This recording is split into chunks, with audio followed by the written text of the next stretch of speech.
Selamat sejahtera, nama saya Iwan Singh, nombor matrik saya A176271.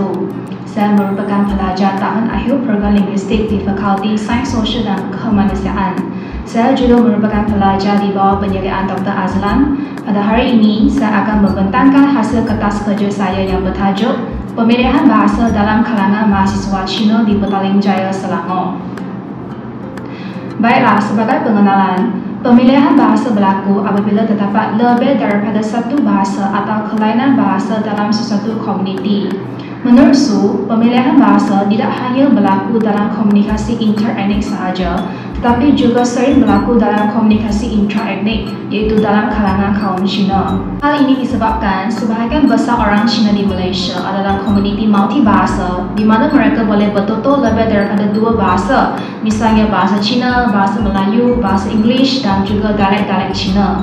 Oleh itu, mereka selalu mempunyai banyak pilihan bahasa dalam pertuturan harian, dan ini menyebabkan mereka terpaksa membuat pemilihan bahasa mana yang patut digunakan bergantung kepada konteks atau situasi tertentu. Objektif kajian saya ialah mengenal pasti pemilihan bahasa mahasiswa Cina di Pantang Petaling Jaya dalam 4 domen utama, iaitu domen kekeluargaan, domen pendidikan, domen persahabatan dan domen di tempat awam. Objektif yang kedua ialah mengenal pasti faktor-faktor yang menyebabkan penggunaan bahasa Cina semakin terpinggir dalam kalangan mahasiswa Cina. Selanjutnya, pengkaji telah merujuk kepada beberapa kajian lepas, antaranya ialah kajian yang dilakukan oleh Hou Suk Kwan 2011 mengenai sikap dan pemilihan bahasa kaum Cina di Subang Jaya.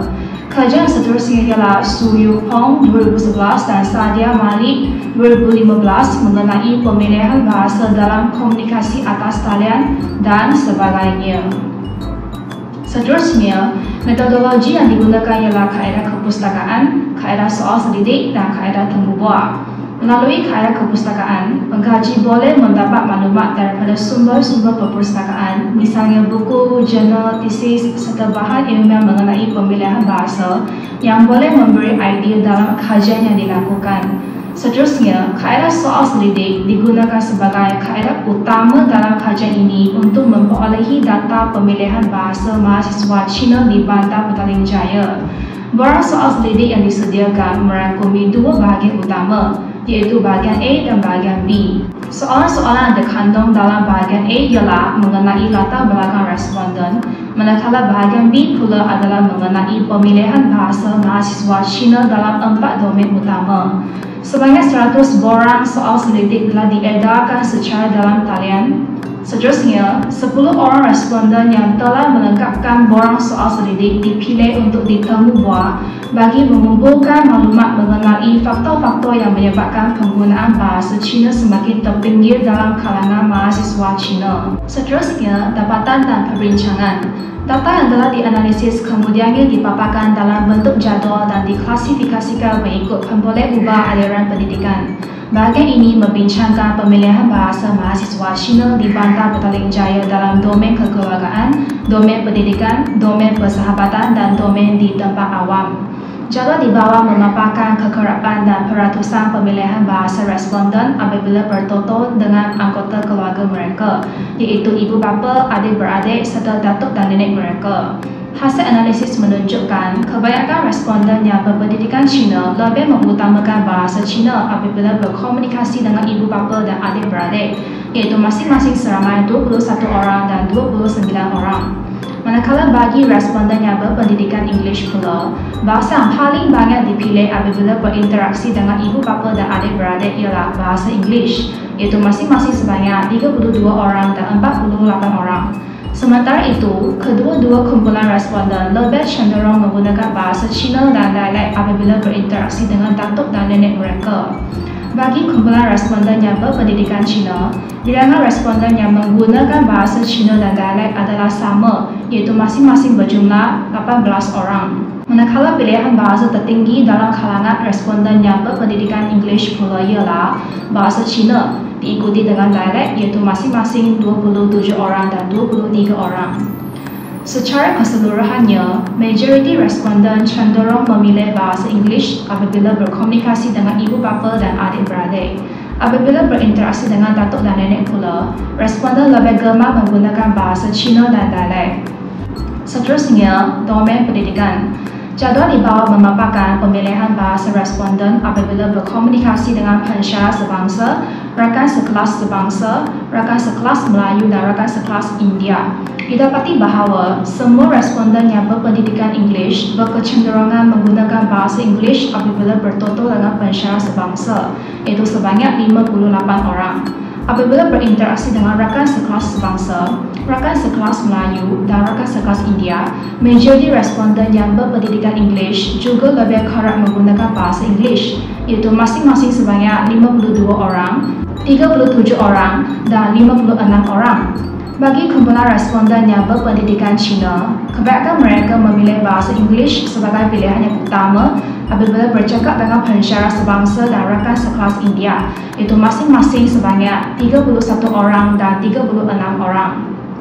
Lebih separuh daripada jumlah responden yang berpendidikan Cina lebih suka menggunakan bahasa Cina apabila bercakap dengan rakan sekelas sebangsa mereka, iaitu seramai 32 orang.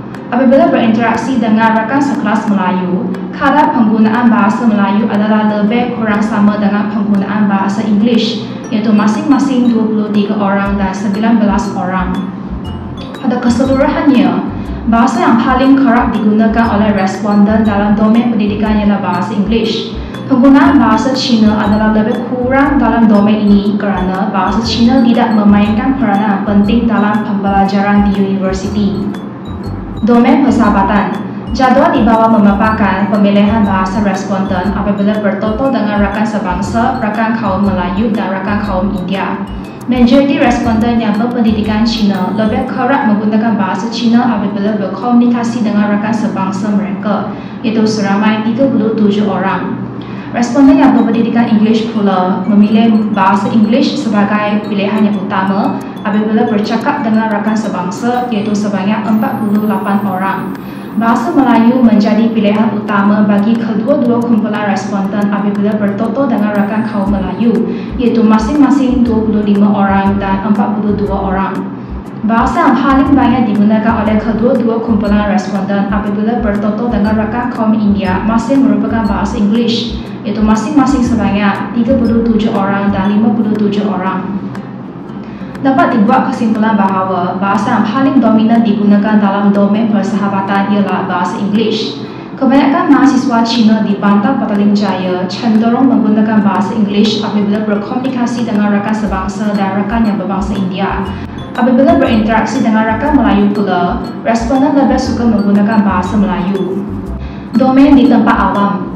Jadual di bawah memaparkan pemilihan bahasa responden dalam domain di tempat awam, iaitu pejabat kerajaan, kompleks beli belah, pasar Cina dan restoran Cina. Kedua-dua kumpulan responden lebih mengutamakan bahasa Melayu semasa berada di pejabat kerajaan, iaitu masing-masing sebanyak 35 orang dan 43 orang. Semasa berada di kompleks beli belah, hampir semua responden yang berpendidikan English cenderung menggunakan bahasa English, iaitu seramai 55 orang. Manakala bagi responden yang berpendidikan Cina pula, bahasa English juga merupakan bahasa yang paling banyak dipilih, iaitu sebanyak 26 orang. Bahasa Cina menjadi pilihan utama bagi kedua-dua kumpulan responden apabila berkomunikasi di pasar Cina, iaitu masing-masing sebanyak 27 orang dan 37 orang. Majoriti responden sama ada dari kumpulan aliran Cina ataupun kumpulan aliran English juga lebih suka berbahasa Cina ketika mereka berkomunikasi di restoran Cina, iaitu masing-masing seramai 33 orang dan 46 orang. Secara ringkas, bahasa yang paling diberi keutamaan oleh responden apabila berkomunikasi di pejabat kerajaan ialah bahasa Melayu. Apabila berkomunikasi di kompleks beli belah, kebanyakan responden cenderung menggunakan bahasa English. Hasil analisis juga mendapati bahawa bahasa Cina mencatatkan kadar pemilihan yang paling tinggi apabila responden berinteraksi di pasar Cina dan restoran Cina. Berdasarkan maklumat daripada Temu Buah, pengkaji telah mengenal pasti 6 faktor yang menyebabkan penggunaan bahasa Cina semakin terpinggir dalam kalangan mahasiswa Cina, iaitu faktor kebiasaan, faktor persekitaran, tanggapan yang lebih positif dan penilaian lebih tinggi terhadap bahasa English, tahap penguasaan bahasa Cina yang lemah, kurang berminat untuk belajar bahasa Cina serta kurang dorongan ibu bapa dalam penggunaan bahasa Cina. Akhir sekali, rumusan dan cadangan. Hasil dapatan kajian ini telah menunjukkan bahawa bahasa Inggeris merupakan bahasa utama yang dituturkan oleh responden dalam semua domain kecuali domain di tempat awam. Secara keseluruhannya, penggunaan bahasa Cina dalam kalangan mahasiswa Cina di Bandar Petaling Jaya adalah rendah berbanding dengan bahasa Inggeris. Diharapkan agar lebih banyak kajian dijalankan terhadap bahasa Cina kerana kajian seperti ini merupakan salah satu usaha bagi mengekalkan, menyedarkan dan memartabatkan lagi penggunaan bahasa Cina dalam kalangan masyarakat penutur Cina di Malaysia. Kajian pada masa akan datang boleh mencari responden dalam kalangan masyarakat Cina dari seluruh negara Malaysia, memandangkan kajian ini hanya memfokuskan kepada mahasiswa Cina di Petaling Jaya sahaja.